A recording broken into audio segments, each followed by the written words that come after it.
škola mě více sere, jak ti to každý rve do držky. Ne, fakt, všude kam jdeš, do obchodáku, back to school, hned vedle regál s alkoholem. Jdeš na internet, back to school, jdeš na nebo když jsi někde s rodinou a někdo dropne jen tak. Tak co, těšíš se do školy? Jo ty kokot, úplně se tam těším, víš co, nemám vůbec chuť se předávkovat kyanida. Více než studium nesnáším lidi ve škole. Ano, řekl jsem, že školu beru jako místo, kde se mohu socializovat, ale to neznamená, že nikdy prostě nemám chuť tam někomu úplně totálně urvat všechny obratle v těle. Příklady, který mě dokážou pořádně nasrat, jako prváci, kteří si myslí, že mají nadbožskou sílu a jsou ředitelé země koule. Holky, který se navzájem soudí a měří se mezi sebou pér, a to žádný pér ani nemají.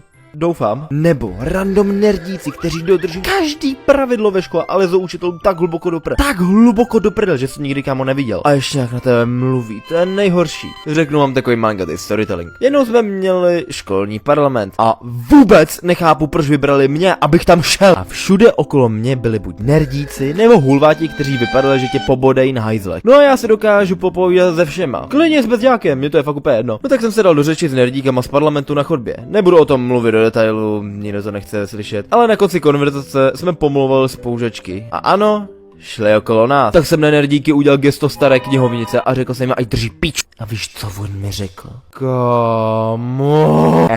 Takže ty chceš, abychom ukončili verbální komunikaci z důvodu velkého počtu obačného mužského pohlaví, které jsou blízko naší komunikační zóny, kde je kontext pomlouvání jich. Tu chvíli mě začalo bušit srdce a bál jsem se otočit. Nechtěl jsem, aby se měl u nich problém, ale to už bylo pozdě. Pomalu jsem se otáčel s rychlým tepem a s vykulenýma očima. A ano, díval se přímo na mě. Mezi námi byla 2metrová mezera. Scéna jak z westernového filmu, nikdo nic neřekl a bylo naprostý ticho. Potom se jedna z holek ozvala.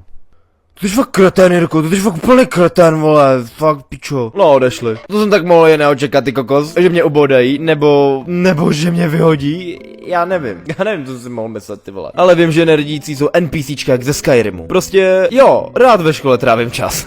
Už uplynuly nějaký týdny školy a už mám úzkosti. Jeden z důvodů, že všichni jsou tam jak skurvený zombíci z Plants vs. Zombies na svých mobilech a čekují, kdo jim teď právě olajkoval story. More, já si chci povídat, ne čumět na mobil a mít problém udělat oční kontakt.